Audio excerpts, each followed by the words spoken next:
কি হয়েছিল ঘটনাটা? ঘটনাটা রেপ কেস। হাতে রেপ কেস।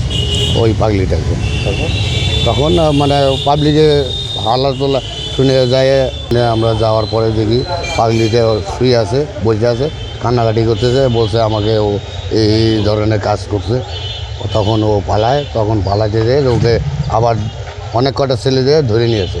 ধরে নিয়ে এসে জিজ্ঞাসা করা মারটাই দেওয়ায় ইতিমধ্যেই থানা থেকে পুলিশ যায়, পুলিশ ওকে ওঠাই নিয়ে চলে আসে।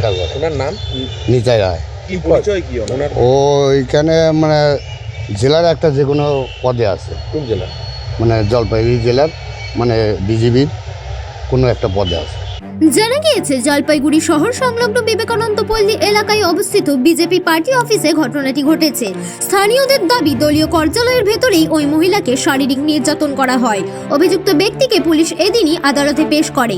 নির্যাতিতা বর্তমানে হাসপাতালে চিকিৎসাধীন।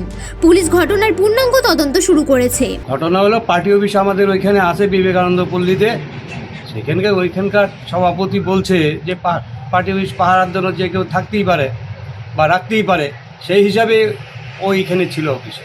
তাই বলে সে বিজেপির কর্মী নয়, বিজেপির কোনো নেতৃত্ব নয় ওই ব্যক্তি। যদি ঘটে দেখেন এটা একটা দুঃখজনক এবং লজ্জাজনক ঘটনা। এই ঘটনার আমরা কিন্তু বিজেপির তরফ থেকে আমরা কেউ সমর্থন করি না। যদি কেউ করে থাকে সেটা তার ব্যক্তিগত।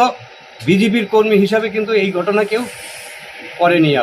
তবে স্থানীয় বাসিন্দাদের একাংশ এই দাবি মানতে নারাজ। তাদের মতে ধৃত ব্যক্তি সক্রিয়ভাবে বিজেপির সঙ্গে যুক্ত ছিলেন। এই ঘটনাকে কেন্দ্র করে এলাকায় তীব্র চাঞ্চল্য ও জনরোষ তৈরি হয়েছে।